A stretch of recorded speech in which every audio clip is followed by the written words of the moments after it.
Hello, everybody. Welcome back to the Smart Poker YouTube channel on another episode of Humpdazed. This is number 74. And as always, my wonderful, beautiful wife, Crispy Wannabe, is sitting here beside me. Cheers, everyone. Hope you're having a fabulous Wednesday. We're smoking down. We got a heavy laden keep joint. Yeah. I'm going to put the link up there for anybody who wants to join. And yeah, we're smoking some our grinder had a shitload of keef in it, and I'm not even sure where all that keef's from, you know that. A mixture. All right, there's the link. Feel free to come on, hang out, smoke a joint, show us your plans. You can see ours on the screen there. We'll get to that in a little bit. I don't know what's up. I can't seem to pin that because of this shit. It looks like it's pinned. It looks like the link is pinned. So no, it's not. Here we go. Cheers to the chat. Yeah, hello, Anova, Jamie Ream, Haas Farms. How are you doing? Supreme Grape, the American one. Quad's ready to be in the stratosphere with all those cookies. Oh yeah, I see that. Oh, that's wild. He said I'll be too high by then. I guess that's what he said. No such thing, right? Well, I guess there is. I will have eaten, but maybe this man I can't share. Because he's eating them all. There's the art man. Cheers, art man. Nice to see you. Uh-oh. You're on mute, maybe? No. There we go. All right. I accidentally hit a button. How's it going, guys? Good. Oh, it's going good. It's going good. Better now that you're here. You're all set up with your press. Yeah. Indeed, I am. Gonna squish some buds tonight. Sweet. It's nice to relax. Been busy, man. You know, it's nice to sit here and smoke up and just take a breath for the day. Yeah. Yep. Yeah, that's a great idea. Our plants are all actually praying, even though some of them are still very dwarf. They're at least showing signs of happy roots and shit. So we'll see how this goes. It'll be pretty full tent there, I think. I just slowed them down a little bit as regs. They recover. Yeah. So Yep. It's that's a good thing. If they were autos, you'd be screwed. Oh, no doubt. We wouldn't even be at this point right now. What else do we have on the list here? Something else I wanted to bring up today. Oh, you say you're pressing, huh? Art? Yeah, I'm on Let's Be Buds later. I'll be leaving a little early so I can get over there. But Awesome. They're having a whole crew of people come over and get some pressing on, huh? Everybody's sharing tips and yeah, 4 or 5 of them. So it should be interesting. I'm pretty sure that I'll learn something.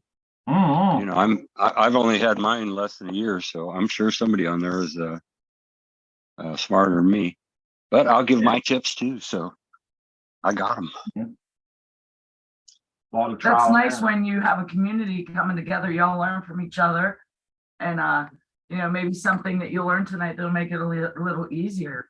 Well, trial and error, man. People's already screwed up enough time. Yeah. You can say, "Look, let me save you the headache here."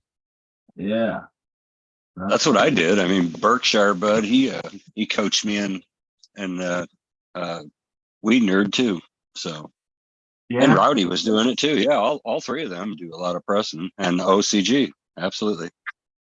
So Smart Poker, are you having a show on Halloween? What's Halloween on Sunday? I have to look at this calendar. I think we are. I don't see. Halloween is on a Tuesday night, so that's a negative.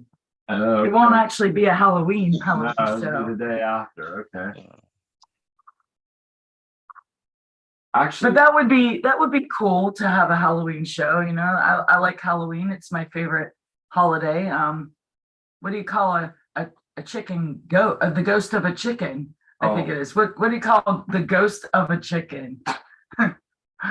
Poultrygeist. oh my goodness. oh my god. Oh.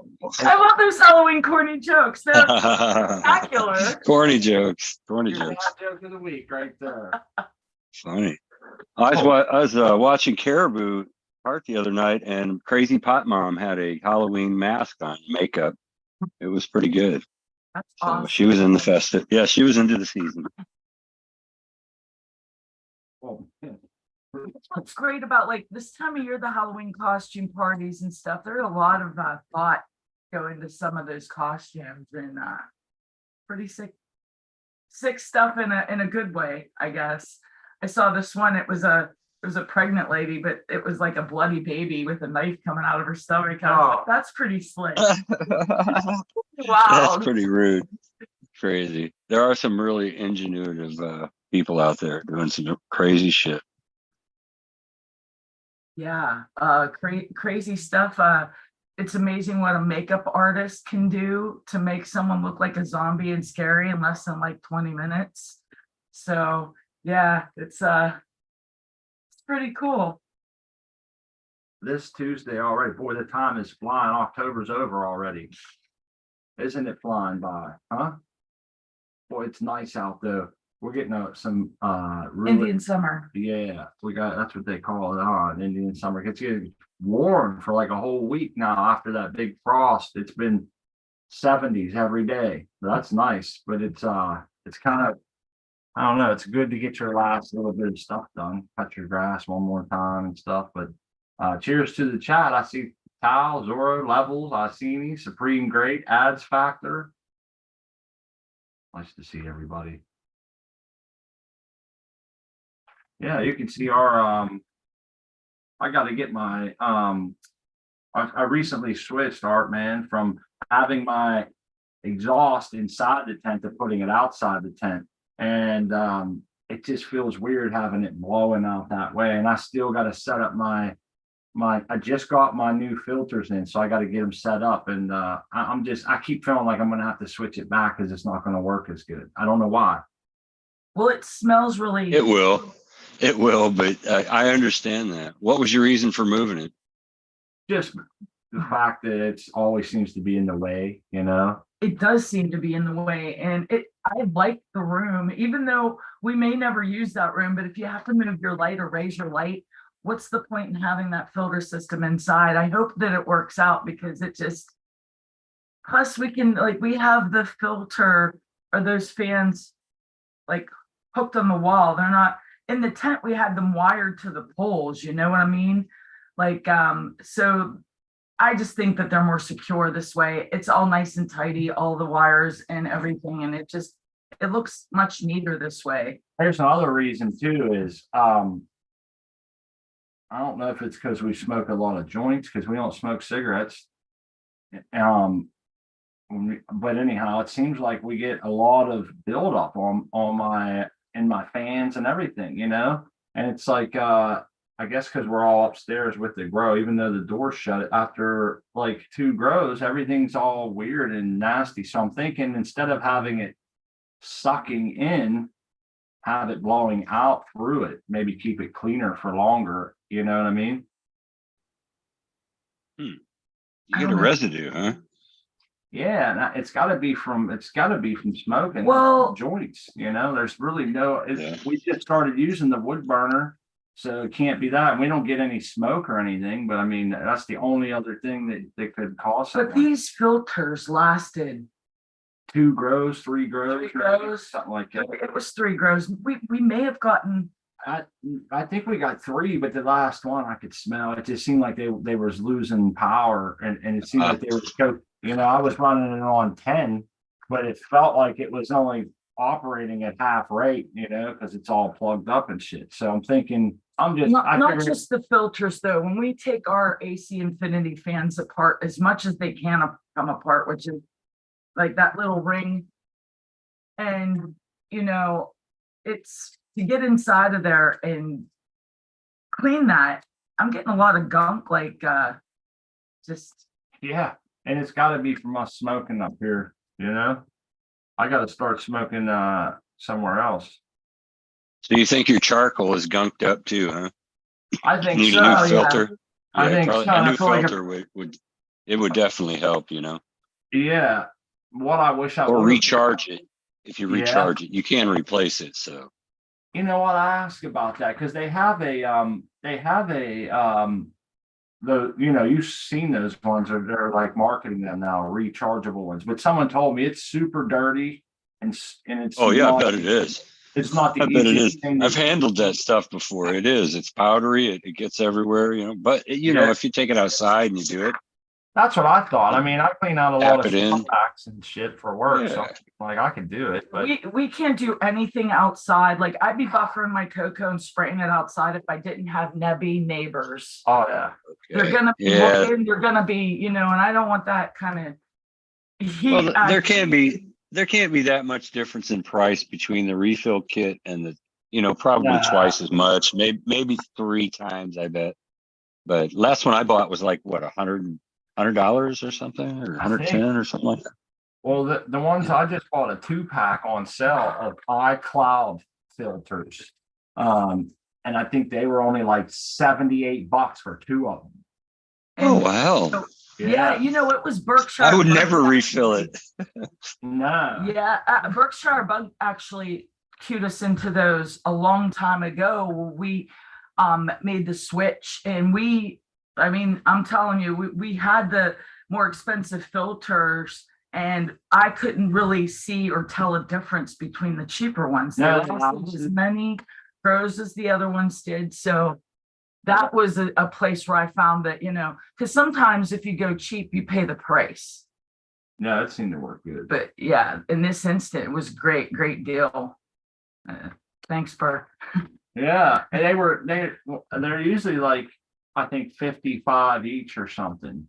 And so we went from like 70 some dollars for I think it's 70 or $80 for the AC Infinity, down to $55, and then I found them on sale too for 78 or something. So I jumped on them. But yeah, I don't know, it's just something I was thinking about. I'm gonna set them up and see how it goes. And now that this one's starting to get some smell to it, I never had mine outside. I just always felt like it wouldn't work as good, and I don't really know why.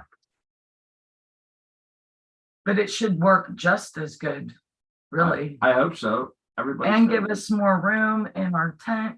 Not that we need it, but sometimes you do when you're in a bolt and it gets away from you, or if you veg too long accidentally, or for whatever reason, or you just want to see what you can do. We'll be able to stretch our legs a little bit. Yeah. Because I'm telling you, that's like a good foot Yeah. we've gained in space. What'll be nice is I'll be able to raise the light up if I want to and get in there and do a bunch of work and shit, and then lower it back down. And even with that other thing in there, I could only raise it so far. I kept whacking my head. I'm 6'5", man. So I kept banging my head. Oh, I bet you had some bad problems with that. That's got to be a godsend then. Great. Yeah. Get it out of there. Yeah, I got it It out. shouldn't make much difference. I mean, there isn't much difference. It's only what, 2-3 feet on the other side of the canvas wall or whatever, vinyl. Right. Yeah. Yep. It can't be that much difference, if any. You know what I wish I would have done was, I wish I would have went with a 10-inch exhaust and a 6-inch intake. If I had to do it over, even for 16 square feet there of space, because a lot of times I find myself with the filter on, after a grow or two, it's slightly not running at full capacity, or it's plugged up, however you want to look. It's not as perfect as it was when you hooked it up. So that puts extra strain. And, as you go on and on, it seems like I go from a 5 on my AC Infinity controller all the way up to like a 7 or 8 later on to get the same cubic feet per minute. So I wish I would have went with a bigger one so that I could run it on less power and still have more control.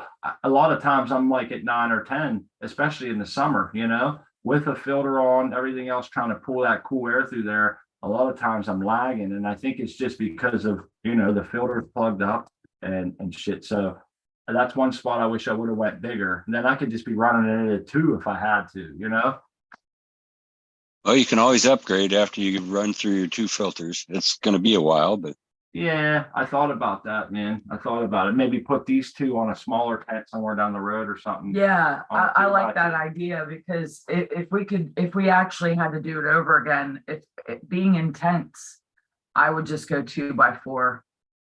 That's what I wish we had, was 2x4 tents. We can get into the whole thing, get into the back. I'd rather have 4 2x4s than 2 4x4s. And have the walls lined. Yep, and have them all the way around the outside of the wall, just because it'd be easier to get to the back of your tent. It's easier to control like pests and rot and, you know, things like that, because you're not struggling to see them. And I'll say this, a lot of times my back plants take a real suffering on being able to trim out the lower buds, you know, efficiently and get rid of stuff that's good to get rid of, because it's just hard to bend over, put your weight on that grate, get all the way behind everything, and still, you know, you might get back there for a minute or two, but you're not going to do it as nicely as you can on the front ones, right? Yeah, and it's really a pain in the ass to unzip that door all the way to expose 2 walls. Yeah. It's just, Well, at that point, because I know we can do that, but it's such a pain in the ass. You're just disassembling. yeah, I don't your like when tent. people recommend that, because you're disassembling your tent at that point. Once you go around that corner and start going around another one, you're losing integrity, because your tent's kind of holding shit together too, you know? I know it's really not supposed to, but let's be honest, you take that down, and it's not gonna have the same stability. You know, we have an AC Infinity tent, which it's a nice tent. I mean, for AC Infinity, it's not bad. They were $100 each. It was a great price compared to like other more expensive tents. Now there's not really light leaks. There are no light leaks actually. There's pinholes, but There's they're not pinholes in the stitching of the zipper. It's not the actual zipper. It's the stitching that surrounds the zipper that you can go in there in your tent and with the lights on outside of the tent, and I can see light through that way. But I don't think that's not harming our plants. I don't think there's enough leaks. But with the light in there in the 4x4 tent, when you have it raised and you try to unzip, I got to be very careful, because it feels like it's top heavy and it's swaying. I don't know if anybody else is having that issue or has that issue, but you know, when we're raising the light, I grab the tent to give it stability while Smart you have to. raises the light, because it just seems like it would just, Art Man don't have that problem. you know, oh, you're so lucky. Yeah, but I have different problems. I have a hard Yeah. time now, because my plants are so big. It's hard for me to get all the way around and check for insects or nanners or whatever. Right. It can be difficult. So I understand what you say about 2x4 being within reach of everything, you know. Yeah. So I can understand that. Or like if I had a room, I would definitely put rows, you know, movable tables, or at least rows, man, you know. But I think a table on wheels would be perfect. Yeah, up on a table, that would be nice. You could sit in a chair and get in your tent and not, you know, that I think it would just be easier to access. Plus, then you could. Oh no, I mean in an open room, I would have my on a bench, you know. Oh yeah, that you could move around. But you still could sit on a chair and go around and like, or just stand there. You're right, and easy to drain. What's that called? Ergonomic. Yeah, it would be really nice. Bending over. I'd love to have a bigger room. Mine is just 6 foot tall, so I'm really limited as far as that. Oh wow, yeah. I guess you are 6 foot, huh? Yeah, it's pathetic. Oh, So, they do well. You just got to keep them short. That's why you got double netting, I guess, huh? well, that's why I also got the R spec HLG, which I swapped out. You know, I had flickering issues with my light, and I called them, and they were right on it. They said they're sending out a dimmer switch, and they said 95% of all the flickering issues they had was that. And then I realized that my other light upstairs had the same dimmer switch on it, so I swapped them, and it stopped it. So I'm good. Nice. But that's why I got that light, was the 6 foot ceiling height. This one you could lower down to it. Now, if I had my druthers, I'd rather have a bar light, because it's not as hot. Yep. And I could drop it even further. So, but I got what I got. When you get your new one, you just put it on your light upstairs. Your dimmer, yeah. When you get, you know, put it. Oh yeah, once I get it, yeah, absolutely. That's scary when you see lights flickering and shit, man. My first instinct when I see lights flickering is that like that whole diode strip is going out or something, you know. Right.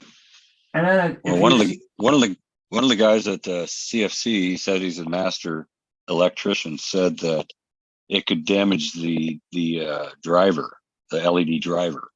if it flickered, Oh, because it's almost like it's going on and off constantly. So, oh, but now that Oh. I've talked to them, to HLG about it, it is recorded that their dimmer failed. If it leads to the driver failing, I got an Right. ace in the hole. You know? So, Yeah. No, and they that's have good. a 5-year warranty. So Nice. yeah, so I'm good. I'm happy. I'm glad you found the issue. Yeah. it's that nice makes- when it's nice when things work out like that. Well, it makes sense that it could mess your light up because that's like a surge, I guess, over and over and over, you know? Oh yeah, that was Can't it. be Look good at for this the beast. diodes or anything. Look at that beast. Hold on one second. I'm on the home screen. Okay. See on Look the- at you. Let me just turn my video off. That'll put you on the big screen there. Nice. Now, is this one you're keeping or getting rid of? No, this is one I'm going to call. This is one of those two. Now, Yeah. you got to realize I cut off about that much, about 10 inches off the top of this thing. It was clear up here. And I culled the other one. But I've got 2 clones started in the cloning dome. And like I say, I'm going to cut a couple more clones here. I was wondering if I should go with 4 clones in there. So that might be a plan. Shit. Oh, Ah, throwing us Uh-oh. off the ground, huh? I guess, man. Holy crap. And let's see what I did. Didn't break. It didn't make a noise either. That's cool. Well, I got this Hey, heavy duty case on it. So Just that's the so second people- time I've done that. Damn it. Just so people Yes. understand, because they might be wondering, like, hey, that's a nice looking plant. Why would he call it, you know? And why would he take clones and then cut it down? Because if you were just tuning in, that might sound kind of weird, right? Well, it's all scheduling. See, I've got 5 weeks to go on my flower, and that thing right now is too big to even put in there because it would, they get 2 to 3 times bigger, probably 2 times with this cultivar. But I need to, and as a matter of fact, the clones I have going now are probably going to be culled too, because I need to cut 2 clones this Saturday. Will put me right on schedule. So it'll be about 18 inches, just shy of 2 feet to move into flower. 2 of them, maybe 4. I don't know this time. So you're But thinking, yeah, and all these other ones will go away. I'll have one mother though, so I'll always have one rooted plant before I cull this one. gotcha. I see what you're saying. Yeah. So you're thinking you may even have to run these clones, take clones off of them to be able to run that batch. No, I'm using these clones here as an example. I'm making a video this week on cutting clones. I want to use these as an example of what the rooted clones look like, but they're not going to be the ones I'm going to move into flower. I'm going to cut another set of clones off of this mother plant. Okay. So that's what I'm going to do. It'll Gotcha. put me right on schedule. I'm having a hell of a time with schedule. You saw Yeah. the Amy. I mean, it got really tall. The one before that just shot to the ceiling. So I've got to pay attention to how many weeks it's in veg and then move it into. And I got, you backtrack it and find out how long it takes. And Yeah, because you don't want to end up in the position where you either have really big plants and you're like a week away, but then you're thinking, if I take clones, they're not going to root and everything in time, and I'm going to have a little lapse, right? So you kind of want to hit it right on the mark to where as soon as those are done, you can move those ones in and you'll have your other ones coming up behind them. So yeah, I can see how that could be. You got that's the whole thing with a plant count. That's Illinois' 5 adult plants. So that's what I'm getting around, the whole thing. So I got you. That's a good. I mean, if I didn't have that, if I was in Michigan, they have 12. No, it'd be 24 because the wife also has a card. So they let you have, 12 per person. All right. Yeah, that's good. that's awesome. That'd be That'd be that's a nice great. plant Are you count, kidding? It and that's is. fair for a person. But Yeah. that 5 plant count, it just seems silly, but any plant count to me seems silly. Like, what do they think Yeah. they're going to be doing? If you're growing your own medicine and you're not breaking the laws of selling it or whatever other ridiculous laws that they have behind all that, then what's the harm in it? I'm going to say Montana has 2. Montana has a 2 plant limit. So you can figure that out.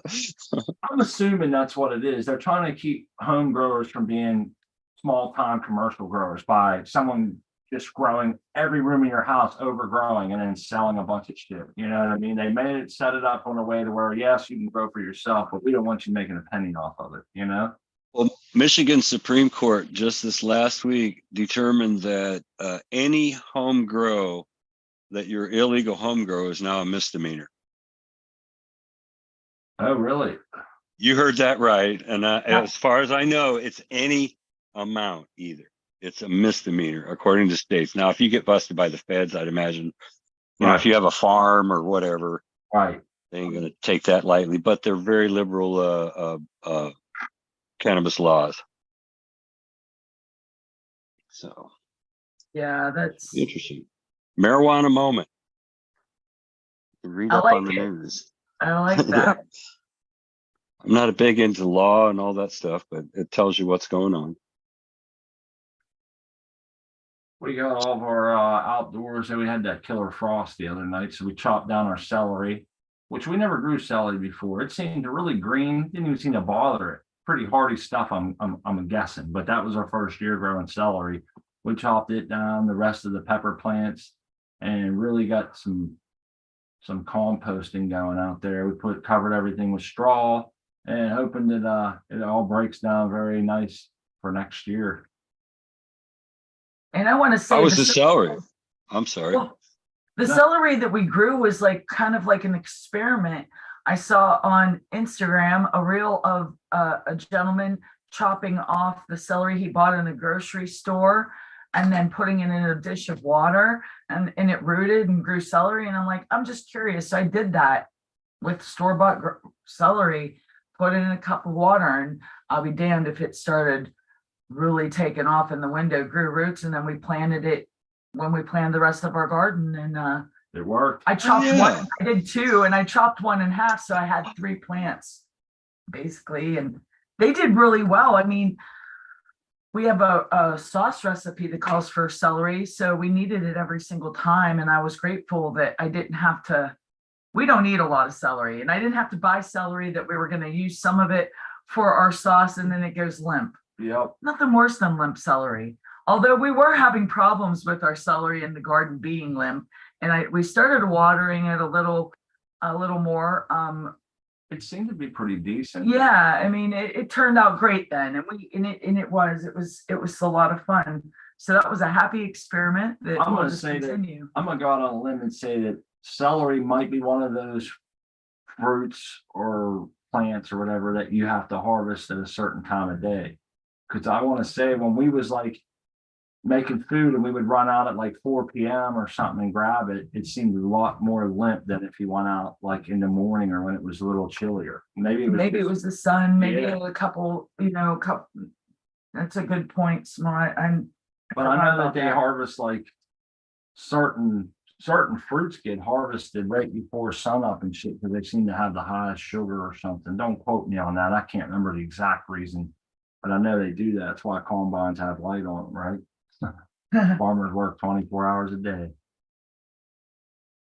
That they do. My sister's boyfriend was a full-time farmer. That's unappreciated. High tech shit too. Connected to satellites. It's pretty high tech. Yeah, the combines have satellites now because I just seen that too not long ago. They showed like a farmer, they tracked his combine and he did as best he could to cut in straight rows. And he started out great, but by the time he was done, man, they just got a little bit worse, you know. And then they set up another field with that GPS, and it mapped out a perfect route to where he only had to overlap a little bit on a couple spots, but it was the most efficient route, you know. And that thing was good, man. It knew that there was a couple spots that didn't get planted, like around a crop of trees and shit. Nice stuff. Oh, they're hitting automatic and it's just running it by itself. I mean, you got a guy there, but he can do whatever he wants, really. It's really advanced now. It's really cool. Well, they can locate it GPS within a few feet, so it's not a problem at all. I drive by our cornfield. They still have them all standing. I guess most of that's silage, you know, and they get it brown on the vine over there. But I was driving by today, massive fields of corn on my way home from work, and they literally are all boom, exactly the same. And I find it so amazing, that there's, it looks like millions of stalks of corn as far as the eye can see, and they're all exactly the same. They're all ready to harvest. And I'm thinking like then, knowing what I know now, before it was just cool. There's a field of corn. Now I think of GMO and, gluten disease Exactly. from manipulating Monsanto's. Monsanto's manipulating how corn is strictly a man-made product and all these other things. And I don't know. Some part of me wonders if the farmers realize a lot of this stuff, or they just, I don't know. It makes you wonder about a lot of stuff, man. When I drive by there, I really want to stop and talk to the farmer and ask them questions, about their pesticides and how they prep their land and different things, and just, I don't know, maybe it's just me. This is Illinois. Excuse me. This is Illinois. I'm surrounded by corn and soybeans.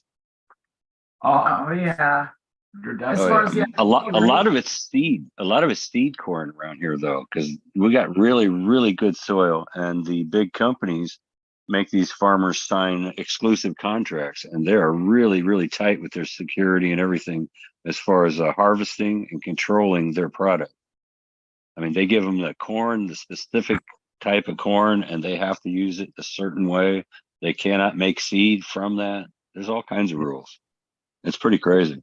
And that's so they can get a genetically identical seed after seed, everything harvested the same time, And Plus, they sell them fresh seed every year. Uh-huh. If the farmer Yeah. doesn't make his own, Yeah, so, exactly. It's a guarantee to a customer next year, right?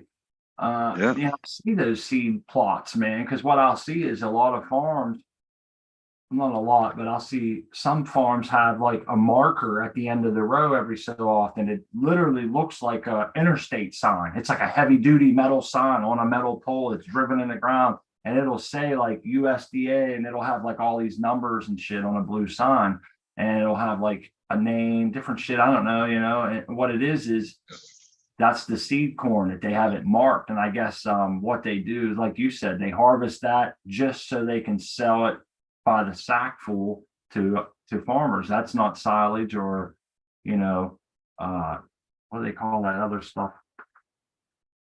That corn, I forget what it's called now. It's not silage. It's not the eaten corn. It's the different colored stuff.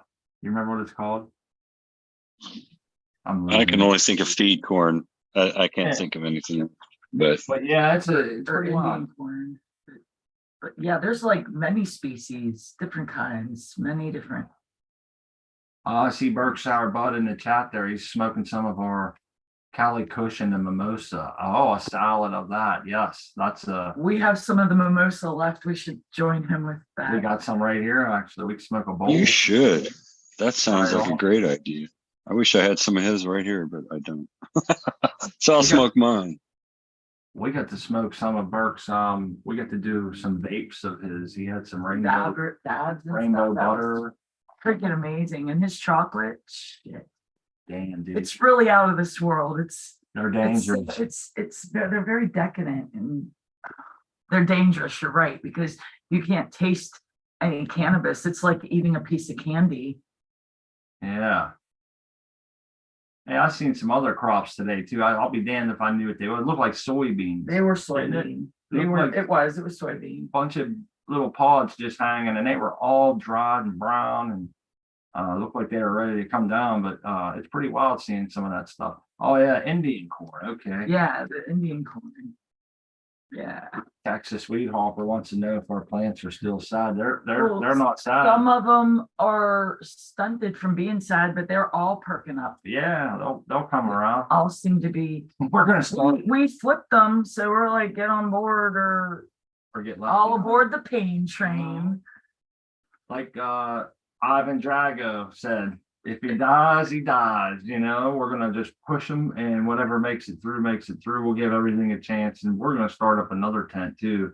And then this one should be done for the New Year's Grow Challenge. We may be a couple days late, but what we'll be able to do is drop our seeds and have them off to the side for up to a week or something, just in little solos or whatever, until this tent's ready to receive them. So it should work out pretty good. Yeah. got to take advantage of the cold weather and the cheaper time of year to grow. You know, got to Yeah, keep it this is- cool. It's a lot easier to add heat to this room than to remove heat. Yes. Yeah, humidity was my big thing was humidity this year and the heat that comes with it. Oh man, yeah. Trying to remove it with a dehumidifier really adds a lot of heat. Then you're adding your extra air conditioning. I need to definitely find a better, more efficient system moving forward. If I We ever just want to need grow in the summer. the right equipment, and Yeah. that is our problem. We do not have the right equipment as far as air conditioning goes. I need a mini split, man, to be honest, right out Bam. of the house. You know? Bam, that's it. That's what I I need need a to. mini split right out the side of my house, man, coming right into that room. And I need a couple really nice ports that I can hook up to and exhaust out of, and I have the perfect spot for it. I have gable ends that have like vents in the ends of them. They almost look like a window with louvers, you know. I can Great. I can build a box right there and I won't be able to see it, run some stuff to it and just kind of have like a quick connect. So that way, if there's any other time in winter and different times where I need to unhook it, I can. So we have I guess part of it's fun. We have to tear our grow down for a while, which really sucks, man. I Yeah, like it grow, does, you know what I because mean? there's several things that need to happen and we want to get it all done. So when it's down one time, but it's gonna have to be down for like quite some time. maybe 6 months or something, Yeah, you know, and that's gonna be like the longest we've ever gone for a long a time. long time. And that's to do multiple renovations. So what we're trying to do is get all of it done at one time, you know, and that's the plan, man. And it's tough, you know, especially I'm self-employed, so and I'm fairly new at it still. I get scared sometimes about the inflow of income. You know, you just never know. You might not get calls for a while. You might get a million calls at once. You know how you guys can understand that. So a lot of times I'm hesitant to go out and just drop that big dollar amount. So we'll see. We're gonna get it figured out. And when we do, man, we're gonna be like, I wish I would have did it sooner. Oh, I know. I can't wait to rip up the carpet with Yeah. carpet shield. We have carpet shield on carpet in the grow room. And I gotta tell you, that carpet shield is awesome because I'll be mixing newts and, you know, damn it splashes out, or I'll be, you know, I'll make a mess. I'll be watering the plants and I'll spill some of it because I'm tired or I'm clumsy sometimes like that, and removing the trays. So I'm glad I have that carpet shield, but I can't wait to rip that carpet up. I think there's hardwood floors under there. At least I'm hoping that they're all the way throughout the room. But I want to say hello to Texas Weed Hopper. He's joining us. He doesn't have there he goes with his audio. How you doing, buddy? Hello, I'm trying to wipe up some water. It turns out you were talking dehumidifier, and I went into the room and my damn drain was missing the bucket. Oh, I've had Yeah. that. Yeah. That's I the had worst. that happen this week. No shit. I said, hey, Tex. Ugh. Hey, you got a concrete floor down in your basement, huh, Art? Oh yeah. Floor Yeah. drain, absolutely. Extra caulking I did pays off. Yeah. Yeah. Well, that's happened to us, but we were lucky that it only like spilled out maybe a half a gallon. And it, you know, obviously in that room, that was one time. Another time the carpet shield completely saved us. But what it did was it lifted the carpet shield. Yeah. So we had to replace it. But shit, It happens. we do that for a living. I'm like, oh my God, it's like we're back at work. Yeah. We just left. But yeah, how are your plants doing, Texas? Ours are doing pretty. We're happy that they're doing better. Knock on wood. Yeah. How's them? I bet your big girls are just thriving. He must be cleaning up still. Yeah, he probably is. Sometimes He that's a is. heart stopper. You walk in and you see that, you're like, ah, shit. You know? Well, it stopped my heart the day I walked in, and I wasn't paying attention. I just walked in and I tramped in the puddle, and my sock was all wet. So I got a wet sock out of it. That's so. I always think uncomfortable. electricity. That's my very first thought when I see water. Think that I screwed up. I'm like, gotta, is there electricity? But that's why I try to keep up anything like the four ways and the 6 ways, the 8 ways, whatever that are in my tents always are hanging up on a pole in case there's a leak. Nothing can really get shorted out. At least that's my goal. I don't always achieve it, but I try to get it that way. Yeah, we try. Yeah, like Art Man. No you gotta wires. off the floor. Nothing on the, nothing touches the floor. Yeah. Yeah, it's a smart practice and it helps you if, because you know, hey, you guys ever do this? Maybe no. I guess I'm a little bit weird, but there's A little times bit. when I'll leave my house for long stretches of time and I start thinking of shit like that. Like, damn, what if this happened? Then I put the bucket back underneath of the dehumidifier and it'll really bug me, man. And I'll start worrying about shit and it just, I can't shake it. I'll be like, I'm starting to think I forgot to put the bucket under the drip. Yeah. It happens to me. I a lot. believe that's called obsessive compulsive. I got a little bit of Yeah. that myself. Oh, Absolutely. Well, you worry. Or It's I'll easy to turn do. it down so I can work in the tent. Then I'll be like, damn, I'm not gonna be home for this whole 12-hour stretch pretty much. Then I forget to turn it back up. Now they're gonna really suffer density losses for this whole day and I'll be in flower or something. And it'll bug me all day. Then I get home and realize, no, it's on 60. And then and this whole time I'm telling, I'm asking him, how much loss are we really getting in 112 hours across their grow? I mean, There you go. I know you can't compare your indoor to outdoor grow, but there's cloudy days outside. There's days where it's raining. There's days where they're, I know it doesn't equivalate, but I'm thinking it's not going to hurt. Oh, them. sure it does. Absolutely it does. You're going to have slow days outside and look at those gardens. So, I mean, Yeah, it's, as long as you keep your light cycle regular, I think you're okay. I agree. Look at that. Hey, there we go. We got- Texas is going to Beautiful. show us now. Man, they Nice. are really chunking. Look how deep they're stacked. Oh, they are. I like the height too. Yeah, had to start supporting them. They started leaning. Them girls are wider and all At least outdoors. this one is. You got bambooed, is it, or? Yeah. Okay. Watch them tops, man. I've heard of people gouging themselves. Oh, I know this one's waiting Yeah. for Hey Yeah, man, you need a ball me. or I got to something put on it. red tape on it or something. Yep. Ping Yeah, pong ball. Or empty water bottle if you have like just water bottles. that actually happened to Something. a friend of ours from This one's frosting up pretty good. Our friend Cisco Oh. went one of those right in the eyeball, man. He had to go to the hospital and all kind of shit. Oh, man. That's- With Brutal. those bright lights, you should have some type of glasses on anyway, Texas. Just always be safe. You only have one set of eyes, right? Hey, he was getting frost last week. Beautiful. Looking nice. Pretty. Looks like prostitution charge to me. That means And how far along are you? You say Um, 5 weeks or so, or week 4. week 4? Okay, damn, that's really good. oh, yeah. You're thicker than mine, that's for sure. They're setting beautiful. Nice tops. Those tops are always kind of indicative of what's to come. It seems like. You ever notice that, guys and girls? I'm sorry. Whenever you whenever you look at the tops, man, sometimes it'll tell you how it's going to come the rest of the way. Sometimes I get it. I don't know what it is. It's like if it's coned more, it looks a little different. If it's rounded more, you get like a more of a golf ball. Maybe it's just me, but I tend to notice shit like that. I bet it's starting to smell real pretty in that room too. Oh, it smells good. I can't imagine another month. I mean, those things are going to be fat as hell. Yeah. You're going to have to yo-yo them. Your dehumidifier will be putting in overtime work. So what's that one? It's hard That's to a little move bit around taller. here. I busted a couple of buds off today. That one's a little taller than the other ones. What's that one? And then there's the GG4.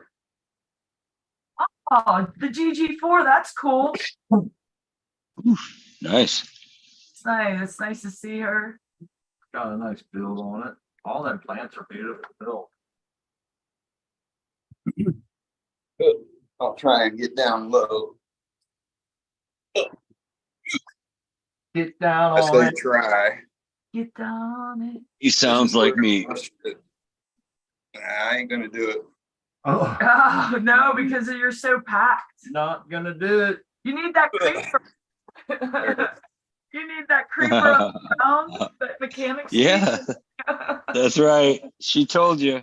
A bucket You on could wheels. you could actually get one and put your camera on it, like you know, A bucket on wheels, the man. bucket on I need, wheels. I need Dr. MJ's stick that he puts his little photon sensor on. Yeah. Yes, that's what you get. Get yourself a stick. Hey, they want to know what that tall one was on the other side of the fan over there.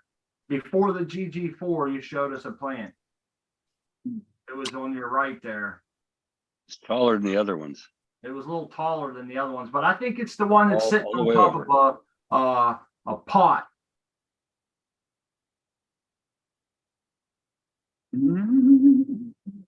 No, they're beautiful. He's giving us the canopy shot. Yeah, this is a real treat. Your garden is so, man, this is beautiful. They're big. They're big. It's awesome to see. We saw this when it was cover crops in these pots. When you didn't even have your plants in there yet, you were just doing the cover crop. Yeah. You've come so far. On this plant, these runs are rocking it, man. And that's the soil too. It's my annual crop. I only do one a year. That would be enough to last you a while. Yeah. Last Really year's good. So yeah. Hey, what's that plant right there behind the fan that's sitting up on top of the, That one there? yeah. That's You're gonna have to actually- tell him. That's 2 Vijacras, 1 Midnight Rider, and 1 Rosetta 78. So it's 4 different clones, lower branch clones. Okay. Oh, that's wild. People were Cool. asking in the chat. That's pretty wild. Yep. So they can catch up pretty good. Yeah. Yeah, Gives your you some plants are- extra bud. I needed to do something because those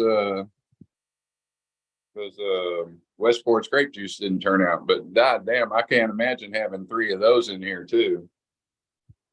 Did you grow any of the Westport grape juice? Because I've got a They were cross all of his. females. Oh well, okay. That sucks. Oh well. Better luck next time, dude. Yeah. Well, that's all you can say, I mean, if they're males, there's nothing you can do. Yeah, out of the 4 regs I tried to grow, I only had 1 females, and that was the GG4. Well, it looks great, so you're doing good.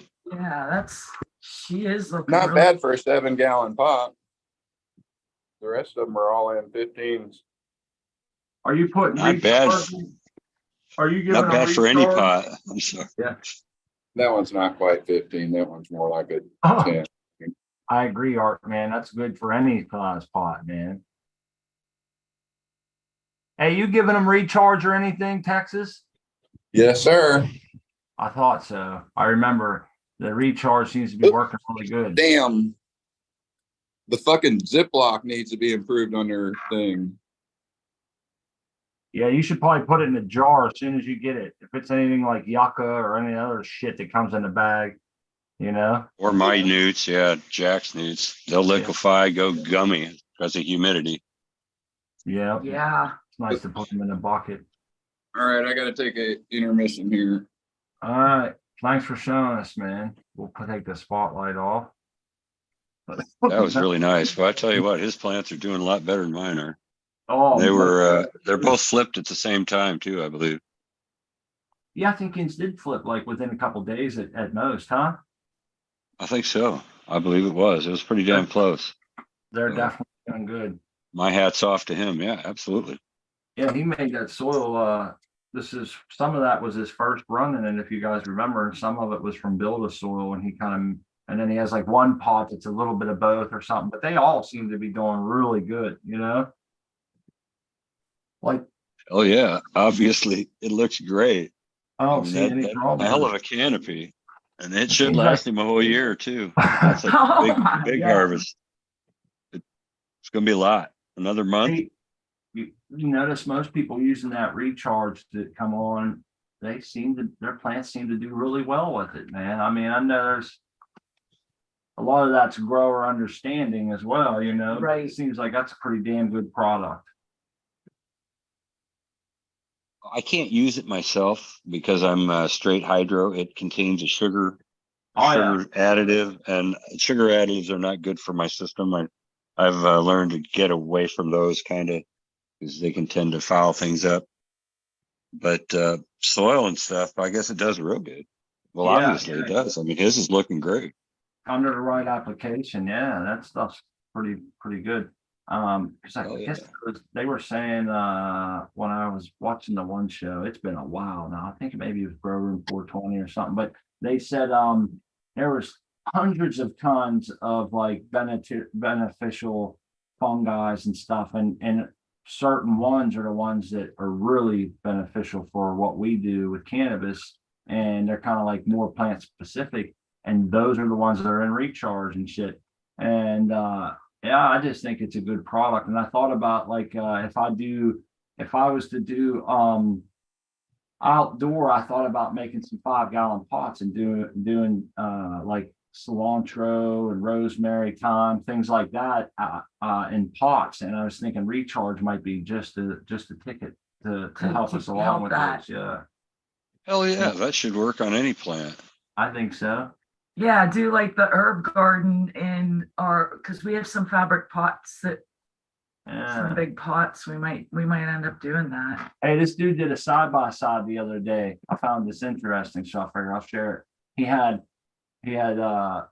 like they look like 10-gallon pots, right? Now this is outside, obviously. He had 10-gallon pots and he had a raised bed. And so he put the same amount of potato chunks in his pots, and then he put the equal amount in his raised bed, and he wanted to see which one would do better. And he ended up harvesting, I don't know, it was like 3 pounds or something out of his pots, but he got 10 pounds out of his raised beds. And then the question on the reel or whatever was, why do you think this happened? And I was curious of why other people might think that happened. You know, some people were saying because of the pots got cooler at night or something. One guy said, he goes, I think potatoes like warmer soil, and there was a bunch of different things. But I thought, you know, I might want to just check out and look and see if there's any kind of herbs or things that don't do well, maybe in pots, right? Yeah. You know, or if anybody has any advice heading down. Well, it that wasn't just the amount. It wasn't just the. I sent you that video, by the way. It wasn't Oh, just the yeah. amount of the. It wasn't just the amount of potatoes. I mean, those potatoes on the left from the upright bag. You had some kind of a canvas bag or something. They were only about probably 3 inches across. The ones out of the raised bed were huge. Yeah, I mean, they were like huge. 4 or 5 inches across. They were massive. And it Yeah, was, they it were was, like- it was like 10 times the amount of, or I can't remember how many times, but it was a huge difference. So I couldn't tell you myself. So I'm glad you Yeah, sent man. me, 'cause I did find it interesting, and I get sent a lot of shit, so I kind of forget sometimes who sends what or whatever. But that was good, and you're right, they were massive. I was amazed. Yeah, I that was like, cool. 3 of those potatoes would make a pot of mashed potatoes, you know. Yep. So raised beds, and I've seen people use what is it, straw or was it hay? No, it's straw. They grow vegetables in straw too. I And then you think cut the potatoes- string later in this year, and it tear it apart, and you got all these potatoes and carrots or whatever you're. Yep, That's That's pretty interesting cool. too. I saw Yeah, that. it's interesting. They took like a Yeah. fence and made a circle, you know, maybe a 4-foot circle or something, and they just piled a bunch of hay in it, like 3 feet deep. Then, like he said, they put, I think it was potatoes and maybe carrots or something there. Then they piled like another 3 feet of hay on top of that and just left it go. And then at the end, the dude comes start pulling out of Through a the winter, potatoes. through a cold winter? No, like through the whole summer. Summer, I okay. think. Wasn't Yeah. it, Art? All right. Yeah, Okay. my buddy took bales of hay. He didn't even cut the strings. He didn't do anything. He just stacked them in the yard, or set them in the yard, and kept them well watered and nutrients. I mean, it's like any other hydroponic medium, really. If you think about it, it's just Yeah. it's not exactly neutral, I would imagine. I don't know what the medium is like, but it's not like cocoa. I'm sure it degrades more than cocoa, but it is a medium. So you're supplying the agree. nutrients. I grew sweet sun. potatoes and a couple of bales of hay this year. Cool, Oh, yeah? exactly. How'd you do that?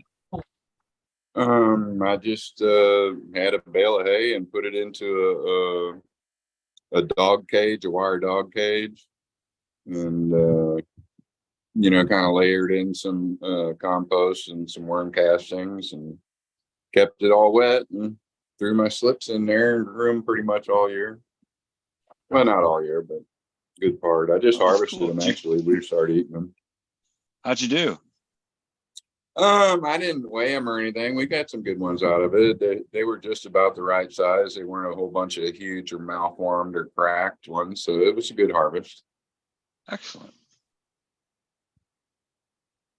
Hey, they cake in a cup. I don't mean to switch gears all crazy, but this shit's been happening a lot, man. Cake in a cup said YouTube just notified me this show was live. This has been happening to maybe all my subs since they started the ad blocking banner. I had a couple other people tell me that they're like, I forgot about your show and I never got the notification and I'm subbed and shit. And literally, I've had like 3 people tell me that in the last couple of weeks. And because when we missed that week, people thought it happened again, but it didn't. We missed, and that's when it became to light. And I don't know if it's because we had some strikes and shit, but I feel like I'm being shadow banned on YouTube now. Maybe it's because we don't get a whole lot of traffic, but that still don't seem like it should be right. They're putting the kibosh on our ass, man. What's even crazier is Smart showed me a YouTube video of someone selling and saying that they could get you bud right to your house. Well, let's clarify. This was an ad. It was, yeah. It was an Tell the ad. story, man. Well, I'm flipping through YouTube Reels the other day, and I get an ad that comes up, and it was this girl, this pretty blonde girl. And she's like, "You can get these right to your door," and it shows like a toothbrush or something on a bud, and then it goes to edibles, and it says, "Don't worry, the Farm Bill makes this totally legal. You can get all this stuff sent right to your house." And it showed literally, and it said, "Yes, even flour." And I'm like, "Are you fucking kidding me?" Oh, excuse my language. This YouTube assholes want to put every week, like literally within 3 minutes of our show being over, I'll get an email saying your show is banned for anybody who's not logged in or who is under 18 and all this other stuff. But yet they'll let someone run that ad in their reels trying to sell the same shit. We always know that this is bullshit, but I feel better when I voice my frustrations about that. Sons of bitches. I hear you. Well, the Farm Bill made all that hemp stuff illegal, so they can do what they want. Well, They have hemp hash, they have hemp rosin, they have hemp isolates, they have hemp everything now. I don't know if what can you do with hemp hash? I mean, I've seen the shit. What is it good for, other than if it's a CBD or whatever? I don't know. It just doesn't. I don't seem either.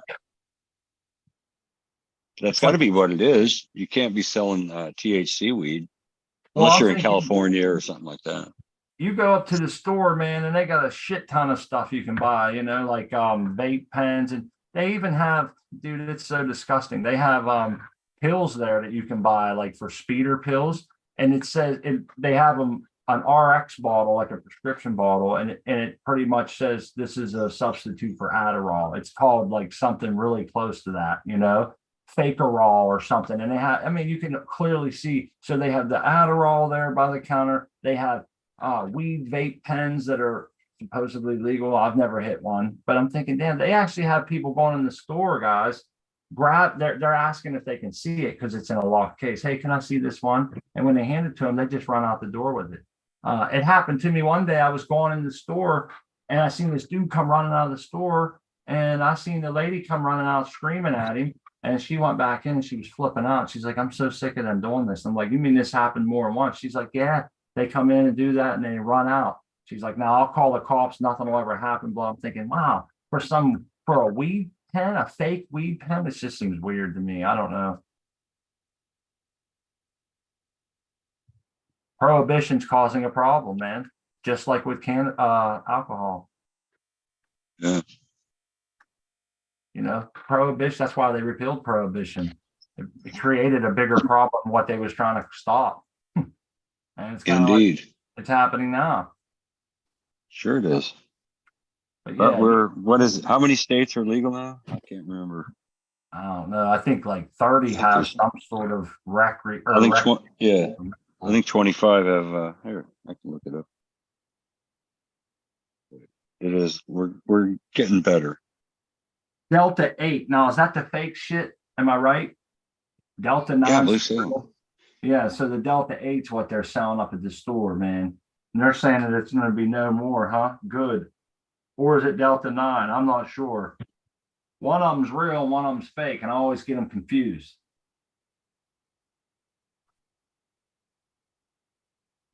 Delta Blues, huh?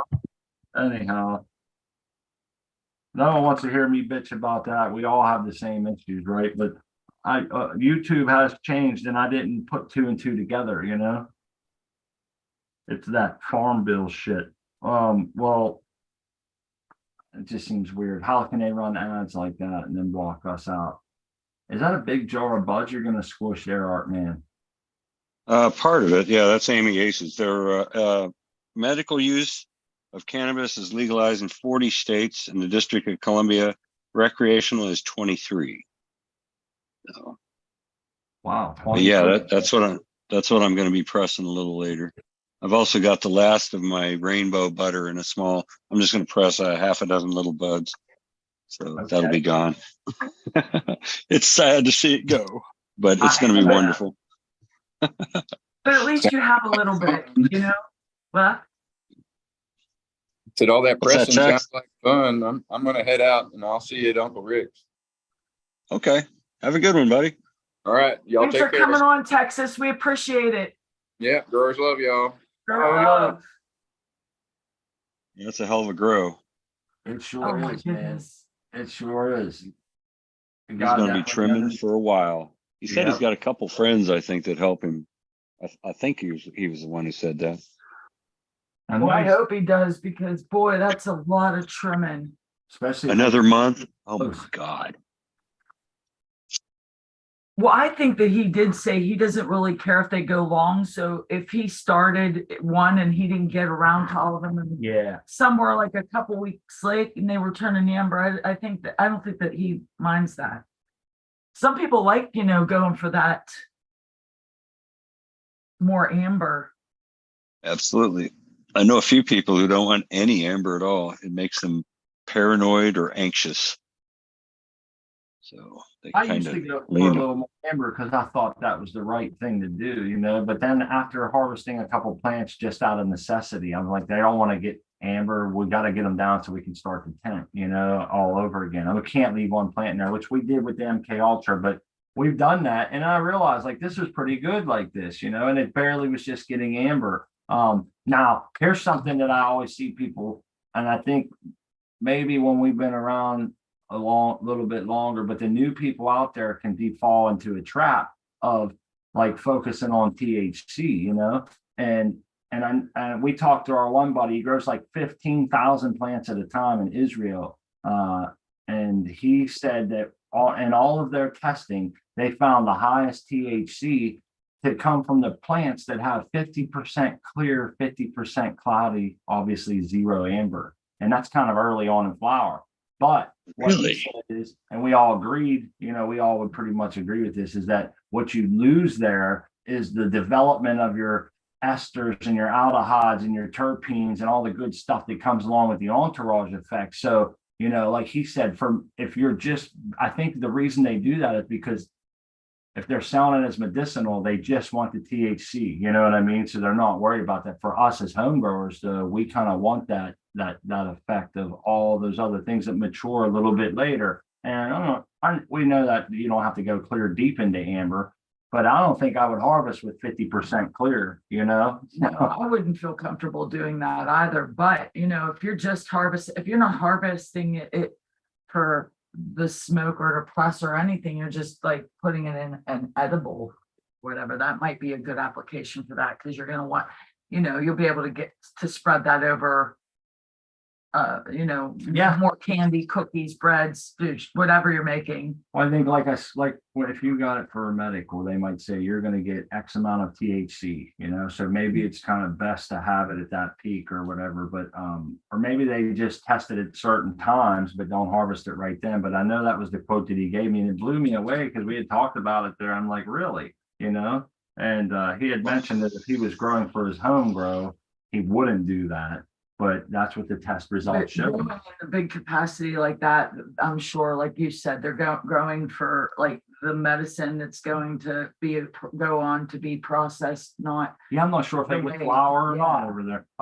Frugal Force says 50% clear would be an anxiety attack to smoke. I agree. I think that you would get that. Or is it the other way? Anxiety with you get anxiety with clear, not with not with anger. Okay, I got it. Yeah. Well, I've run Flow OG for 7 weeks, 8 weeks, and 9 weeks. And I finally decided that 9 weeks was the optimum time because of the flavors and the smells. See, so you had it right with the esters and the, all the flavonoids and all that stuff. I think I sometimes push mine for that reason too. I might see a few ambers, but I'm like, something don't feel right yet. The smell or something doesn't have that look, you know how they kind of develop, they get a little bit droopy. Or they get a little heavier, they start to sag, Yeah, there's a look that the senescing happens, it's happened, the hairs are gonna start to turn brown and everywhere. You can't just go by trite. Doesn't it suck when the white hairs pop back? You're thinking, yeah, we've had that happen. I always want to cut them down. I feel like at that point I went too long. Yeah, it's like, what happened? They look like they were brown and ready, and then you go in and they're like white again. Yeah. Bunch of new ones. Yeah, and it's only like week 8. What's this plant doing here? That's the big key of this. It'll only be like week 8. So now I'm thinking to myself, was it finishing earlier, or was it is this the real finish coming up or whatever? Then and then I'm always torn. Like, should I just take it now? And the truth is that they all oxidize once you're curing it.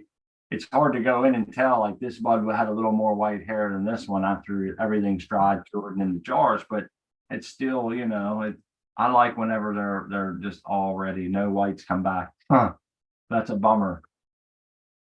Yeah, well, the only way I could tell is maybe if it foxtails along with the whites, little foxtail. Yeah. That's the only way you really tell after dry. Yeah. Other than that, they all brown out.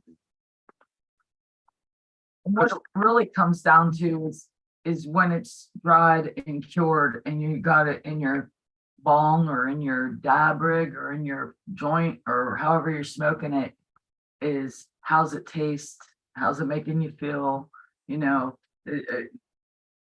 That's where the tell comes in for me, is what's it like when I'm actually smoking the product? Because at that point, if it's fire, it's fire. If it's garbage, it's garbage. And it doesn't matter how that plant grew or what it looked like at the end, because, I've been shocked where a plant looks and smells and it's so perfect and I don't like it at all. Yep. GMO was one of those. And I'm like, wow, how did that go down like that? Or why did that go down like that? This was like, what the hell went wrong? And then I was very fortunate with the Amy Aces. I told you it dried a little quick and it had a little bite to it. And you had a little bite on yours too, but the smell wasn't there. I cracked open the jars about a month ago and there's a wonderful smell coming out now. So it cured out, the chlorophyll cured out. So yeah, it's nice when that happens. Because, we've had that, where it just needs that time.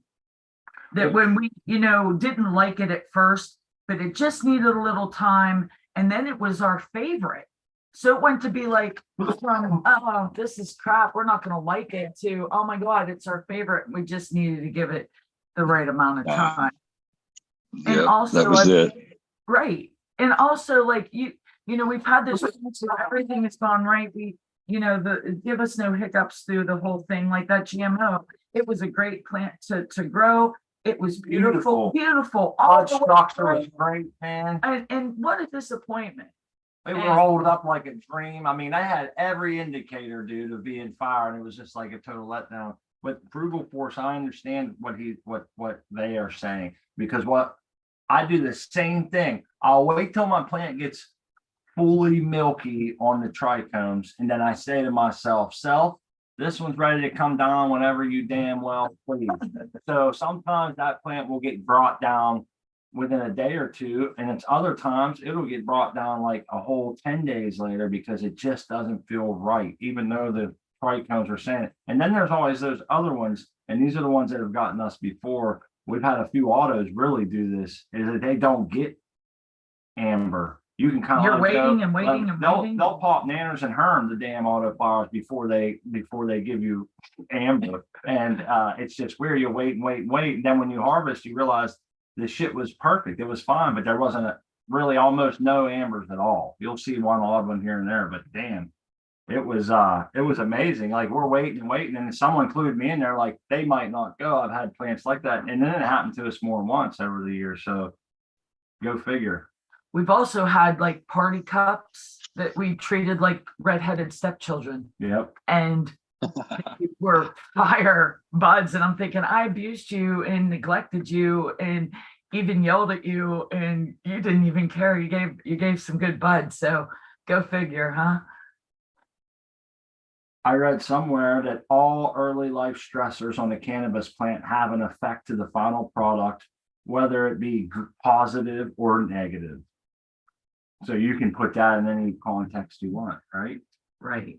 Growing up all your whole life in a solo cup would be considered early life stressors, midlife stressors, and Right. you know, so stress sometimes makes a hardened thing, but at the same time, I always like to think in my mind, I want to get my plant going, give it the absolute perfect environment from day one to the end, because I always like, we've had this talk before. Yeah. You had a kid, you fed your Right. kid perfect, did everything perfect. Yes. They would turn out to be like the best example of who they could be, you know, physically fit, active, very cognitive, all that. Well, I apply that to the plant because that's just the type of weirdo that I am. If I give them perfect everything day one to the end, but that might That not, doesn't work. it doesn't equate like that. Hey, then you got the parent who names his kid Sue and shoves a nail through the stalk of the plant.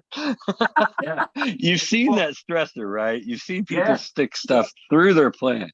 Oh my. I've Wow. seen that too. Wow. Yeah, it's right through the Neighbor- stalk. They're, I don't know.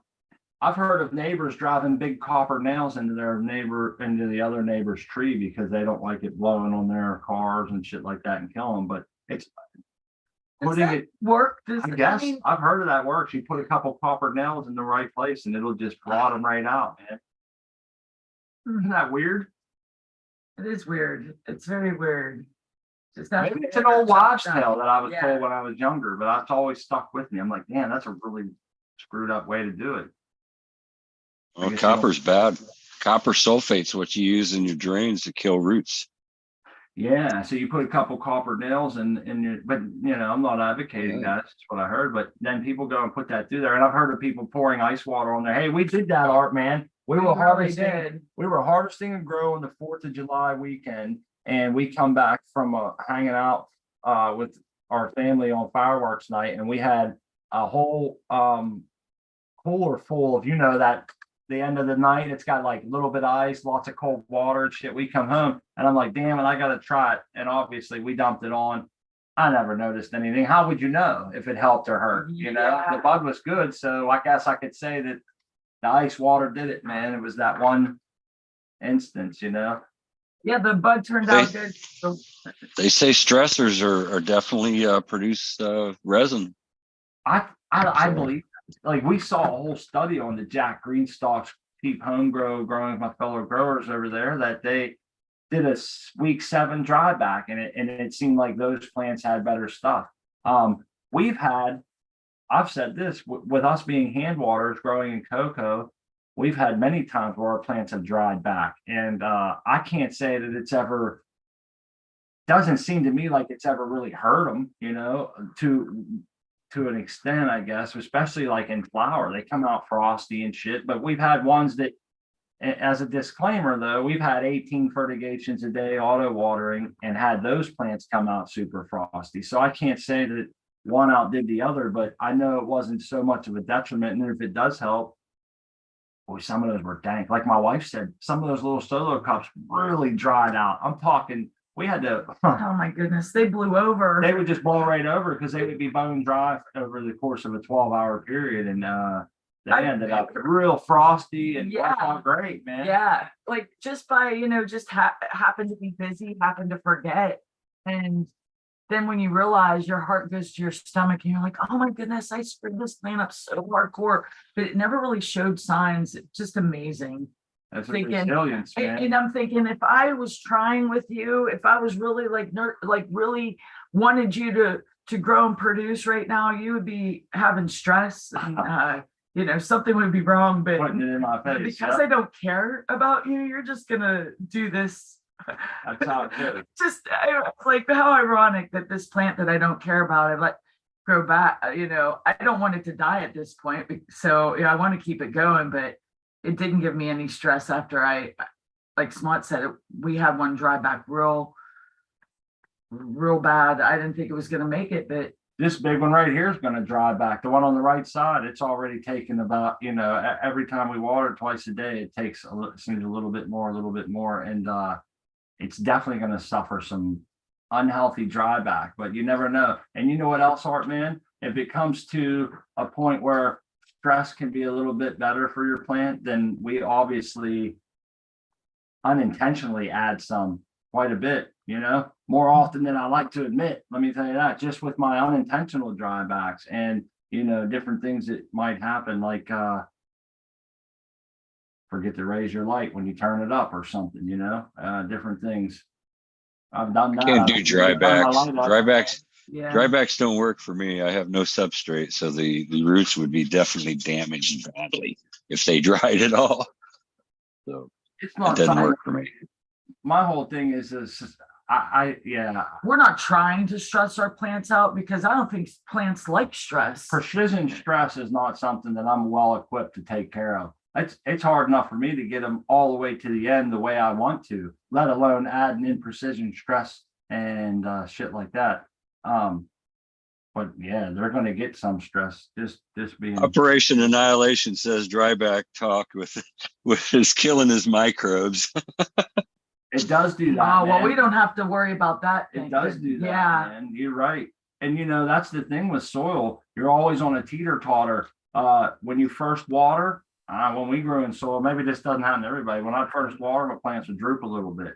And then as they dried up, they would kind of come back, And if you let them dry too long back, then they would start to droop again. And then that's when I would hit them, and then they would kind of perk back up. But it seemed like we're always on the teeter-totter of either too much water, not enough oxygen, or vice versa. And then you're always trying to find that perfect balance. And that was something I didn't fare well with. And I don't know why, but it just seemed like watering practice was something that I didn't get down very well.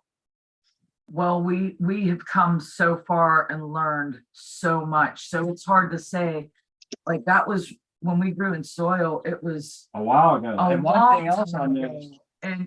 And that's how we first originally started growing indoors, was in soil. Yep. Because and we 5-gallon buckets. we did not know about light leaks at all. We had no idea. Well, as far as the soil was going, I had to, I remember I was very shocked because what happened was I was watering every 4th day for the beginning of flower. And by the end of flower, I was watering like almost every 24 hours. The plant would start to get so droopy from being dry. You go to pick it up, it'd be bone dry. It's like, damn, the pots weren't big enough. We had to put different stuff in there. And it was tough, man. Growing in soil is tough. Yeah, It really is. we didn't have the right size pot, but we did find some people that directed us to put some things in our soil. We did almost make it through Yeah. And that like, first grow until, that very first grow, we didn't know about photoperiodism, and we hermed our plant. oh yeah, we was totally whacked. But then we knew, then we looked online, we Here, We got- Art, man. I'm gonna try. I gotta look at those roots. there. We'll put that on Wow. the screen. beautiful roots. See, dryback in cocoa also becomes hydrophobic. So it's really going to mess with you down the road. And then you got to be careful how much surfactant you put in your fertigation solution. You put a little bit too much and it'll actually act as a flush, even if you have nutrients in there, just because everything's just suspended and kind of washes right out, and it can be a real catch-22. So precision stresses are not something that I take. We don't I don't involve myself. You don't want to think How about UV? How about UV light? They say UVB is also a precision stressor. UVC kills everything, but That's another thing. I'm not poking I'm not throwing my hat in that ring, man. I'm still trying to grow the perfect grow with this parameters I have. I don't want to add anything else. And I do, because like putting smaller pots in there. We've recently moved from, who knows, maybe we'll move back to the 3 gallons someday, depending on We're how kind of things go. But experimenting with Yeah. that too. yeah, a couple little things, but as far as like, man, and then there's extra energy costs there too and shit. It seems to me, Art Man, from Bugbee, Doc MJ, and some other people that I check, that I watch, that that's one of the things, that the juice isn't worth the squeeze, or however you want to put it, there's just not enough science saying that it's going to help. Actually, Bugbee and them had all those enclosed cells that they grow in over there at the college, and they had UV, and some plants they totally fried, and other ones they did a little not as bad. But he said there was, from what I understand and the way I interpreted it, that there wasn't really any advantage to it at all for cannabis. I think right. He always says, to this date, there is no evidence that supports the. He definitely phrases it right. There is no evidence that supports the conclusion that it. We have no numbers. It's not a quantifiable thing, apparently. Well, I take that. I take that with a lot of, there's iron in those words. A lot of weight. Well, it is quantifiable. I shouldn't say it isn't it is quantifiable, because they do it in those little closed cubicles, so they know exactly what they're doing and what's happening. Yeah, they have like different I think they do different amounts of times. Maybe, I don't know if they do different densities or whatever, but the parameters are obviously different, and they record this and over and over, I guess, but yeah, it was pretty cool, man. I like that. Repeatable results. You got to have repeatable results. That's it. And I think, as much as some people like to fight science and growing, and especially when it comes to the soil, like, there's a lot of soil science. I think a lot of this shit is very, very, you should take it as the golden rule almost, you know what I mean? Maybe not everything, but I feel like UV is one of those. Right. And I think that like the more that like Bugbee is studying things, like we were talking about precision stress, or just stress in general, how it affects the plant.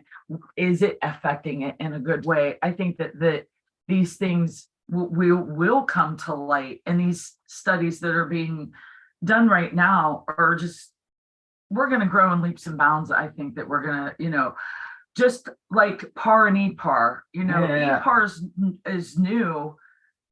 So we're learning, and things that, we didn't think of before are now coming to light. Yeah, no one could fund anything before. Right. And being legal. And any of the good studies and in-depth studies usually come from like colleges or some places that get funding for these things. And who's going to fork up money for something that just has no real, because of the laws and shit. So you get very little testing just done by the government, which, we all know what that's about. Right. But not like that doesn't, I guess I want to put it that these communities and the community that we're in, and just doing our own home gardens and experiencing what we're experiencing on our gardens, and all of our friends, we're doing our own testing as well, because more people are growing, more people are sharing in communities like this, and we're learning a lot more that way too. And it's we're seeing what the papers will be backing up. See, there's Brian 420 saying I use UV to get closer to natural sunlight spectrum. It's an antagonist. Its role seems pretty clear to me. And I hope he doesn't feel or anyone else feels that we were like casting shade on them or whatever. I don't personally use it, but I'm not saying it's right, wrong, or indifferent. Just I in bought my- one before I knew it was a UVA though, so that's not going to be very useful from what I understand. A UVB might be that stressor, so it's a little different. I seen a reel on Instagram. Sometimes I'll sit at work, like I'm waiting for paint to dry. Today I was watching reels and shit. But I watched these reels, man, and this dude walked up to his ductwork at his house, and he's like, "Check it out, a cool lightsaber inside my furnace." And he pulled it out, and it was the UV thing that's supposed to kill all the pathogens coming past it going into ductwork, you know? Oh, that's pretty cool. And everybody was like, "Dude, put that back. That should, I think it's UVC. Yeah. Will burn your eyeballs right out UVC very quick, man." kills everything. Yeah, that's bad shit. No, it's great for killing Welding germs though. flash, right? Yeah. Welding flash causes ultraviolet burns all over your eyes and shit, and it's the worst. Oh, I've had that. I've had arc burn sucks. It's like a handful of sand in your eyes. Yeah, I've had it where my actual outside of my eye was red, dude. Like it got a sunburn or something. You know what I mean? Yeah, you can't stare at that stuff. That's for sure. Which brings up another point. These lights that we're putting in our tents are very intense. Oh my goodness. So I think Nice. it's important that we all wear our protection and wear our eye gear because, you know, Yeah.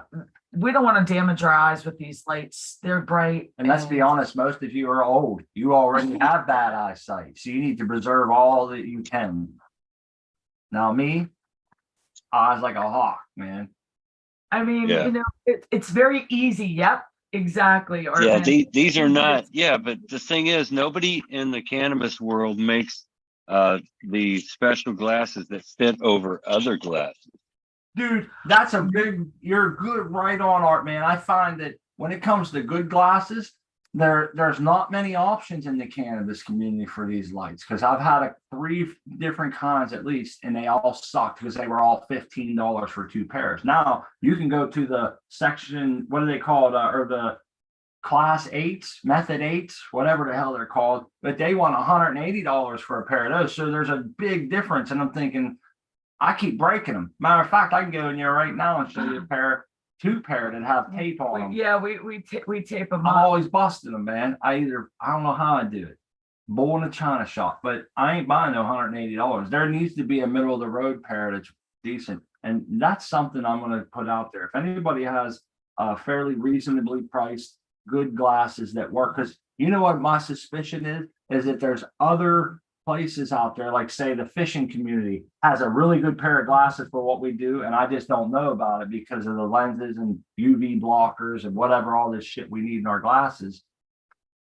I need someone to let me know. Send me the link or I had UV fishing glasses, and they cut the glare on the water. Amazing! It's incredible. The glasses Yeah. I just showed you were from when I had eye surgery once. And those are the ones that protect your eyes from the sun and everything when you get done with, yeah. So I don't even know if it really blocks the LED lights, honestly. I'm assuming that it probably does because it's for surgery or post-surgery. So, you know, you don't want that. I think that's pretty important. But they're not real expensive ones, that's for sure. See, some of those sunglasses and different ones that are real good, they block down my view so much. It makes it hard. You'll have to like take them off to kind of check your leaves and all this shit and then put them back on. And it just, I don't know. I feel like I can't see good enough with some of those. I need something that's going to be bright, but blocking. Right. But I find that I can't have the tent without the glasses because it gives me a bad headache. So, you know, I'm wearing those glasses for that too, that reason. But yeah, we probably should get better glasses for in that. And when it comes to your eyesight, $100, if that's nothing really, when it comes to your eyesight, it's so easy to take for granted that, but if, you know, you had to have surgery, you really couldn't see well because of damage you've done, or having a pair of glasses on could have saved you, you would do it. And $100 wouldn't nothing if it came to your eyesight. And if it was down to you being able to see or you not being able to see. I'm in there twice a day and I don't like turning the light off either. So at least twice a day, I'm poking my face in there Well, we used to turn the light down and we forget too many times to to turn it up. turn it up. Turn it back up. And we're like, Doc oh, Coco, Dr. Coco says it does not, you don't really need expensive glasses. That polarization is the main thing. Polarization. Oh, There you go. Yep. Oh, I had man. fishing glasses that were polarized that cut the glare completely. They're amazing. yeah, and they're amazing because you literally can see right into the water and see fish. You take those glasses off and you can't, you know, and Absolutely. I'm like, I didn't You got realize it. there's a fish literally right there looking at me and I couldn't see it before I had those glasses. They are amazing. I need a pair of them blue blockers and some isotoners, man, from the remember Dan? I don't know what blue sell the blockers do. I'm isotoners not on sure. midnight commercials. I don't know much about blue blockers. I've seen them and I've worn them. Are those the ones you wear when you're shooting rifles? Aren't No. they- And blue No? blockers, Okay. they were like very advertised during like what would they call those infomercials that were on at night? They would have Oh, the blue. okay. My mistake. Yeah, and then they used to have like the Ronco electric food dehydrator, and they had Dan Marino selling isotoners and gloves and all kind of cool shit was on at night. Hey man, is that Freedom Rock? Okay, Oh, God. I can't take her nowhere. I love you. I love it. Hey, thanks for telling us what to get there, gang. Doc, MJ, and everybody's in there saying there's a fishing glasses. You know. Yeah, So the ones that I got for surgery, I'm pretty positive they're for cutting UV. holy shit. They're polarized. Hey, this is so crazy. Collective Mary. Oh, they just left. Collective Mary Jane just joined the show. I was just Just thinking let 'em about, in. I looked down What in the the hell? chat. Philly Boy wrote, "I'm about to pop some beans," or I might be popping beans. And then I remembered that he had to give up his plants to Collective Mary Jane. And then I immediately thought, like, I wonder how them plants are doing. I've seen Collective. And then boom, isn't that weird? There he is. He's come back in. Let him in. Synchronicity. Hey, Collective, what's up? That's Radar Grower Love. Hey, Doc MJ has a good point. It comes in from the side. You know what I do a lot of times, Doc? I don't even put my glasses on. I put my hood up because a lot of times I have my hood on. Early in the morning, you get up, you get that chill on you. You throw your hood on. I'll put my hood up and just go in there and Yeah, ours have that side. I'll grab a I pair. got the shine. pull them Yeah. underneath there. I only bought a good $15 for 2 pair of kinds, fellas. Yeah, I got 2 pair of those. There they I are. got them Match- honestly, though. Is he with us? Yep, I'm here. Hey, there you are. How's it going, buddy? I'm good. Just got the lights. You do need to start using these. I haven't been, and I've been sitting in the chair under it, getting a suntan, and I'm like, I need to protect my eyes. Oh, I don't let my eyes get direct light. I got a shade over the one in my bedroom, so yeah. There they are. So you can see that we got the same ones, I think, as you, Collective. They got, I broke them and had to put tape on them. The other ones have the tape. Yeah. Nerd. They work. They Yeah. work. They work. Hey, you Tape last on time we glasses. saw you. Oh, there's Kitty. She got mad. Last time we saw you, you had a whole slew of plants in here. So I see a lot of them got harvested. You can say that. I got some spider mites, and I had some bonfires outside where the whole neighborhood smelled good. But All right. All right. I Yes, didn't to exactly. all. I didn't. That's unfortunate about the spider mites, man. It's all right. I did get the I bought that Petra Tools, the fogger, and then I had it, it was working good, and then like I don't know why, but like I sprayed every other day, and one day I just got like an outbreak on one of them, and then like the webbing was covered and like brown and like they were everywhere, and I was like, how the fuck did I have that much of an infestation? Which I don't know, but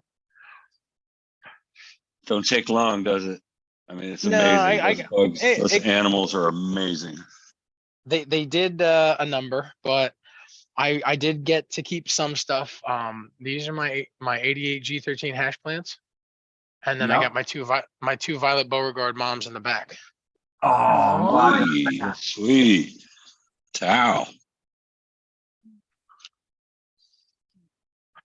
These I just ordered the other day. These are Mr. Trees, family tree seeds. I never heard of Fit- them. He's got the Pam. I don't know. Maybe I missed it, man. You seem to have your finger on the pulse a little more than me on some of these. Pan. Clue me in. What's the cross on that? It was named after, what is it, Pamela Anderson, for the really good, and like, I don't know, and just a 90s knockout killer strain. His wife named it for him. Okay. And he was like, what should we name this? And she's like, what's a knockout from the 90s? Because it was a 90s bag seed. And he's like, Pamela Anderson. Oh, That's pretty cool. there you go. I like the way I like the provenance of the story. But he had he did a Max Santa, and I ordered his Max Santa, and then it's because of the pine sol terps. But he Yeah. gave me three testers: Thin Mint times Do times Girls. No, Max Santa. Thin Mint times Do times Max Santa. Okay. That And sounds I'm exciting. trying to just run through testers lately, just because I have so many, and I'm like, I should just burn a bunch of testers and get like a whole batch of just testers up. That's a lot of fun, isn't it? It's gonna be a lot of difference. Yeah, you'll have all kind of different. Oh, you got other stuff. out there. Varieties of spice of life. Yes, it is. Oh yeah, I cleaned up the veg area. I lowered it too, so I dropped everything down. So the T5, Right Oh, on. that's the Violet Mom, another Violet Mom. That's diatomaceous earth Yeah. because I had some fungus gnats. Good stuff. This is Oh, we're losing you. GMO times space cheese from Mr. Toad's. That's a tester pack, little vial in there. I got 3 of them, and lemon. Oh yeah, some lemon basil, a bunch of them. that's pretty awesome, man. Yeah. Beautiful. I like seeing all the difference. That sucks about the spider mites, man. I hate when that happens. You're gone, right? You're You get rid of them? done with those spider mites, right? No, I still have a little bit on one of the hash plants, but I moved them and I separated them so they're in like Quarantine. isolation. But I'm still Yeah. spraying every day, just to try and keep them like at bay and try and get at least I have these giant colas and I'm trying to save the plant. Oh yeah, quarantined, and then I'm trying to save it. Right on, man. That's all best of luck to you. Only because like you're a always- small lower and a small middle in the center. And I've been hosing the branches and hosing all the top colas and just trying to make sure I'm actually using. Those little parasitic bastards, man, always creeping in, stealing someone's medicine and shit, just to be. What do you got there? What's the jug? I missed the number or the name. Crop control. Crop control. Okay. Is that a citric acid or? Trifecta. Yeah, it smells like citric acid, ginger, Some essential oils and stuff like that. I hear some of that's really good. So non-toxic too to humans. Oh, yeah. So that's a big thing. Yeah, that is. Well, it. listen, hey Smart, I got to cut out It says early. okay I'm for gonna go over. I'm gonna head over to Let's Be Buds early to talk to them before the show. Right on. So it Well, was nice thank seeing you. everybody. Thanks for coming on, man, and spending some time. You're gonna have a long night ahead of you, so I appreciate it. I know everybody else does, and Yeah, we'll put the link up there for everybody and send them over there with you to check out Artman. A handful of other people pressing some buds. Press-a-thon's always fun, right? Yep, it's gonna be cool. I'll learn something, like I said. So, well, we'll talk to you guys later. Collective, have a good one. And Cheers, we'll our see you man. two Good luck later. pressing, man. Yeah, cheers. thanks a lot, man. Artman. think we'll roll up one last joint here while we finish talking to the collective. And we still got about 20 minutes or so, so we can oh, almost We almost, yeah. almost dropped the killed the ball show here. here. I'm hitting the wrong buttons. So anyhow, yeah, we're gonna have some of this MK Ultra. What do you say? You want to roll this up? Yeah, let's do it. What are you smoking, it. collective? I actually, when me and Philly Boy went up to a Harvest Festival, we looked at all the different tables, and he was really interested in this one Trop Cherries, Tropicana cookies by Cherry Gelato, I think. And we ended up scooping an ounce of it and splitting it, and I was like, this is pretty decent. Right So on. I've been smoking blunts here and there of it. That's pretty cool. I'm intrigued. Tell me a little more about this Harvest Fest. You can buy bud right there and take it home, and that's Yeah, it was pretty in cool. a different state. That was in where? Virginia or something. Wait, what? That wasn't in Pennsylvania, was it? No, the Harvest Festival was up in New York. Oh, New York. okay. Right. I'm like, wait. It was right I'm next to intrigued. it was at next to a gas station next to a dairy, and they had the biggest ice cream sandwiches I've ever seen. They looked glorious. Oh my goodness, that sounds awesome. Nothing better than going straight to the dairy farm and getting the stuff, man. You know? Oh yeah. Glass bottle milk is the best. Yeah. Oh man, I agree. Yeah, it sounds sounds like like you a had a great great, time. yeah, a great time. And did you pick up genetics there too? No, I didn't scoop any genetics. I got I just pretty much went shopping. I had this awesome mango pineapple like orange juice drink. I had a really good root beer, and they were like Cool. 100 THC per like thing. What else? I think we had Oh, some that's chocolates cool. there. Oh yeah, there was a guy just giving out, like, letting people sample his chocolates and then letting you try them, like, oh, try them before you buy them. And he had like cherry, orange, strawberry, every different flavor, and you got to sample chocolate. And then if you wanted to, you can buy edibles from him. And I was like, that's killer. That is awesome. And it's crazy because they're a neighboring state. I can't wait for us to all have that here in Pennsylvania. Hopefully it'll be sooner than later, right? I got this really cool sign there. Oh, that is beautiful. Awesome, awesome. Hey, you went to another one recently, right before that. Didn't you go to one in like Virginia and you was able to get genetics, I think, or something? Maybe I'm thinking of someone else. Because you always seem to be going to these cool places. I didn't hit the Virginia one. I'm trying to go to the Connoisseur Cup next year, and I was actually disappointed because I heard they had the Cheez-Its from Lobster Bush Bro, and I heard they were insane.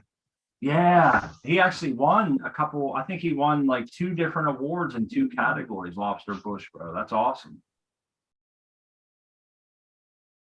Yeah, that's an awesome snack too. Cheez-Its, it's like of the ultimate stoner snack. Yeah, Homemade with THC. Oh my goodness. it shows. Okay. But yeah, What does it show, Smart? It was showing that you was muted, and I was thinking, I don't know if collectives replying. Here comes Turp. Oh no, I'm sorry. I'm smoking a blunt, so I was just Oh coughing. no.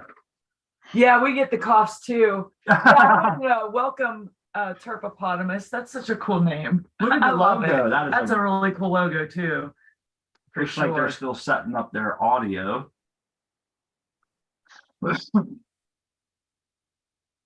Yeah. Here comes Kitty to step on my keyboard My and daughter. Oh, wreck everything. don't want that to happen.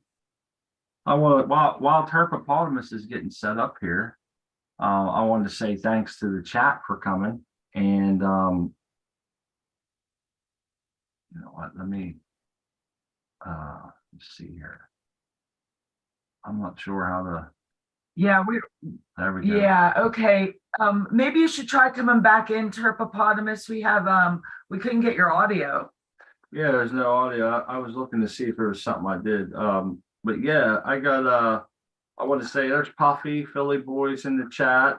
Yeah, it looks like he had a good time collecting. He's saying there's big ass jars of weed and live music and everything. That does sound like a good time. I can't wait to enjoy that stuff. I know, and I want to try a beverage that has THC in it. I think that would be cool. I've never had.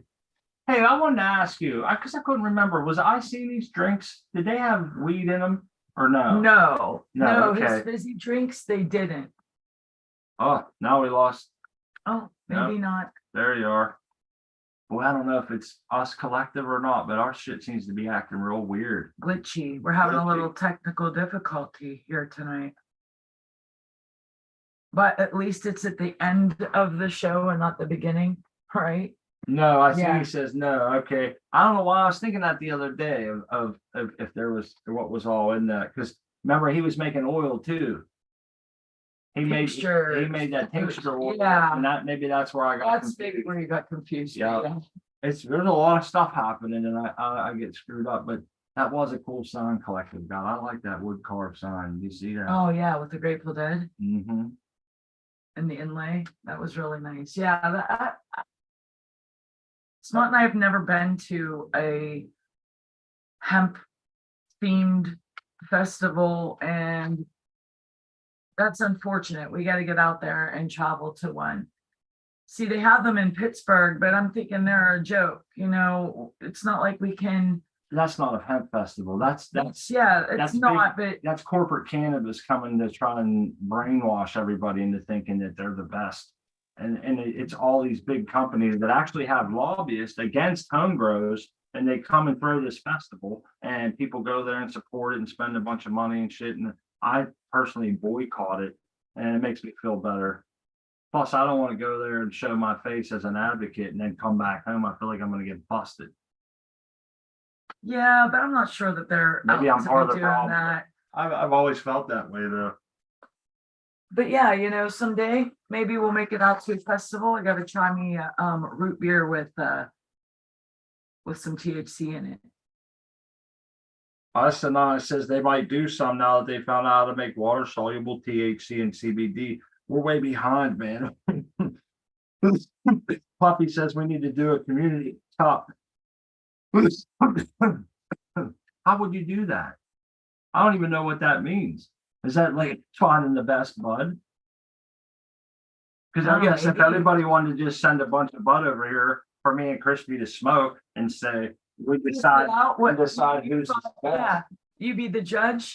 Yeah, that would be great. We could do a cannabis cup. I would love Yeah. that. Cannabis I cup. don't think that's what they mean though. Maybe I'm just bending it into what I was hoping it meant, but yeah, I'm not sure. A community cup. I think that something like that would be cool, as long as it's done in the spirit of like, you know, not too many people trying to. Sometimes when you do run shit like that, it can get very, what do they call it?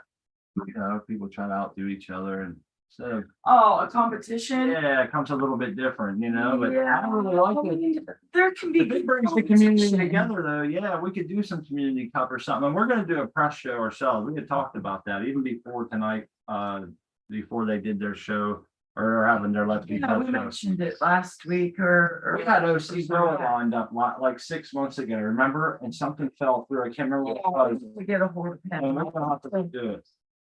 Yeah, maybe we could get Rocinante to come back on and press with us. That would be awesome. Yeah, Rocinante had a ripping good setup with all that stainless steel. Gosh, yeah, Art Man pressing some sweet stuff. Maybe we'll break out our own press. And of course, anybody listening, we'll set it up. We'll give everybody ample time to, you know, to know what show we're going to be doing this so that you all can come on and join us, and we'll have a swish off ourselves. The Smart Poker Cup, Doc MJ says, I like the ring of that. It reminds me of Ice and I's Smart Poker pot, you know, the one that he Oh. built here. We always kind of root for it, you know. It sounds kind of bad, but I'm like last time he come on, he said, this is the pot we built on your show. It's actually doing the best. And I was like, yes, but you know, I kind of want them all to do the same, but isn't it nice? And now the basil's all gone, and it's cool to watch that morph. But the Smart Poker Cup, yeah, This is a good time to remind everybody that there is going to be a New Year's Grow Challenge this year, and it's going down, as they say in Pittsburgh. It's going to be a lot of fun, a lot of collaboration. We're going to get a handful of people that want to grow the same strains. So if that's anything that interests you, we'll have more information coming up soon. But the information that we do have is it's from a company, Homegrown Cannabis Seed Company, which I'm going to post the link in chat. Just give me 1 second to find it. I have too many. And if you don't win the seeds, you can always buy them and you can use code SMART. There's other codes out there too, if you'd rather use something different or. Yeah, don't pay full price. At Nope. least take advantage of that 10% discount and use code SMART, or like SMART said, there are a lot of codes out there. I don't think anybody should be paying full price for any seeds. With everybody in the community that has codes, it's unnecessary. What better way to ring in the new year than to be dropping seeds with a bunch of your growmies? Maybe we'll probably have some sort of show. Last few years we have had that The where we kickoff. drop seeds live. You can have it live. And just bringing in the new year with our friends and creating some new plant life in the tent, and just it seems like a really fit way for people of our ilk, being growers and shit, as much passion as we have, to do that and to be a part of that. So if that's something that interests you, I strongly encourage you to go to cocoforcannabis.com, get into the forums, and we're coming up. It's not ready yet, but it will be coming around. I'm just excited, and I know it's going to Yeah, the New Year's Grow Challenge. I put the link in chat that you can go and check out those challenges, and also the link for the seeds that Smart and I are growing. And maybe you want to grow the same seeds we're going to grow, and we can have a friendly competition. Good time to right? say, yeah, We might, we're all surprise each other, teach each other what we're doing different in our garden that's either helping or hurting, what to avoid. If you're new to it, it's nice to have people that you're going to be growing along with that have a lot of experience as a collective group. Like that's the important thing. So if you're new to growing and you want to get in on one of these challenges, don't grow alone. We grow together. Yep. And it is a lot of fun. And we always say that journals, if you decide to keep it, there's going to be, this is going to be a new look this year for Cocoa for Cannabis Grow Challenge. There's going to be some exciting new changes that I don't think anybody's really expecting. So hopefully that'll intrigue you to come check it out further, because there is going to be a lot of changes this year on how things are running, and participation is everything, because collaboration is key. We get a lot of people participating, and like my wife said, you can see people's successes, their failures, what not to do, what worked well. And you also get that little, let's be honest, if your plant does a little better, you get to rib your friend for a while, and tell them like, yeah, but it's only until the next grow. You're only as good as your last grow, right? So I know me and some of my friends on there, I've given them the business and they've given me the business, but it's all in good fun. And it's a lot of record keeping for yourself. Like there's times when my wife and I will go back and we'll be able to tell someone, hey, our Amy Aces took 9.5 weeks to flower, and all these other parameters that I would never remember had I not had that journal. So it's a very self-serving thing to do, as well as boom, you're with your friends and shit doing that, Exactly. And over Cocoa for Cannabis, you can keep those journals, like Smart said, just for posterity and just to go back and look at what you've done. And that's important. That's one piece of advice I got off of someone a long time ago. And they said, keep good record keeping and journal everything that you're doing. And, I started taking better notes after that, but I wish, looking back, I wish I would have done it from the very beginning, because sometimes it's fun to just look back on those notes that when, those first grows, we didn't know what we were doing, to have all of that documented. I'm just going by memory. Memories get fuzzy, and I'm a stoner, and those are a lot of years. And that was Rob Smith that told us that and told us to keep, and rest in peace to Rob Smith. As the years go by, he becomes more and more of an OG in the community, and someone who was around and making waves and bringing the air, hitting the airways early on in our growth and in our growing career. Yeah, And great. so cheers to him and he was the one that created the Atlas plant trainer. And just a good dude. He was in Good with dude, and got Smart to come out of his, believe it or not, Smart was a little shy and hesitant to do a public speaking. And it was the encouragement of Rob Smith that got him to come out of his shell and make I think that most important interview. Yeah, him and Doc MJ helping me to show that you can have anonymity and still help other people grow. And kind of one of the most powerful things I think is to learn along with people. A lot of times it's not as easy to be around someone who's very successful at what you're trying to do and struggle at. So I think if some people can kind of, even if you're like a year or two ahead of someone or a year or two behind them, you kind of learn together. A lot of us are doing that here, even to this day.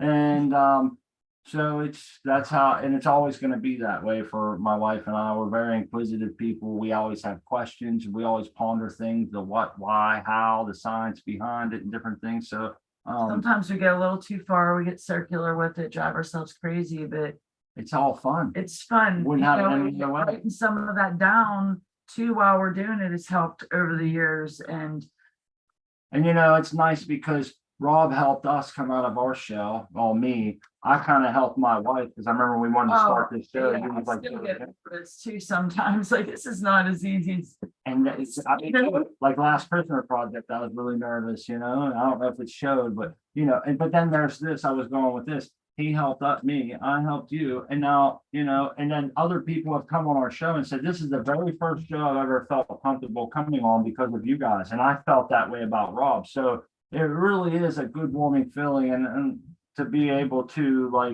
know that we're passing that down exactly how we received it and not, being abrasive or unwelcoming or not all inviting or whatever, and there's limits to all that shit. We don't handle Right. bullshit well. Yes, sometimes it's not easy. It's a little scary. People can be mean, and you got to have a little bit of a thick skin, I guess, when you're going on with plants that maybe aren't doing well, or like this grow, for instance. I mean, it wrecked up. At some point I felt like I brought some type of flu into the house, and it made me my plant sick. And some of them though are coming back and looking great, but it's hard to show those failures too sometimes.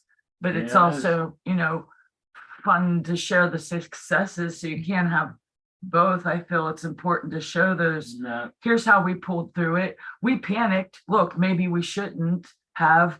And when we're close to harvesting these plants, we'll be like, yeah, we definitely shouldn't have sweated that. Yeah, it's tough. Don't sweat the small stuff. I need to start writing that in my journal. When you have a plan and you go all for it, and you feel like you did all the crossing of the I's or crossing of the T's, dotting the I's, you didn't sacrifice because of labor or anything, and you did everything you could, and if something still goes wrong, it can really hit you in the gut, man, and that's how it is. But I think one important thing that we always learn when we have problems is it's important to find out what caused it, but it's just as important to be able to figure out how to get past it, and sometimes I can be a maniac about this and really get hung up on the first part. What did you do, Smart, to mess up? This ain't cool. And it's kind of important so you don't repeat it, but at the same time, you got to give yourself a break, right? And kind of move forward and realize that, you can't be Mike Tyson at 19-year-old every time you step in the ring. Sometimes you're going to get knocked down. So that being said, I want to thank everybody for coming around for our successes and our failures. These guys are family to us, and we love you and we're grateful for you. Thanks to everybody that comes on and shares, and keep coming back. Head over to the Let's Be Buds show and check out Art Man and the gang over there doing some squishes, and yep. And go check out the Girl Love Challenge too over at Coco. for Girl Love Cannabis. giveaway, yes.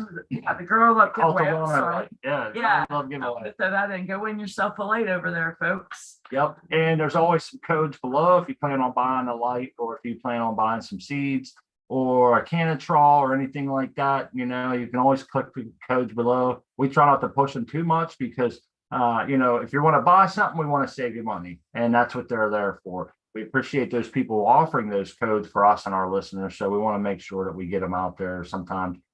So cheers everybody for coming. We hope to see you back here on Sundays and Confused. And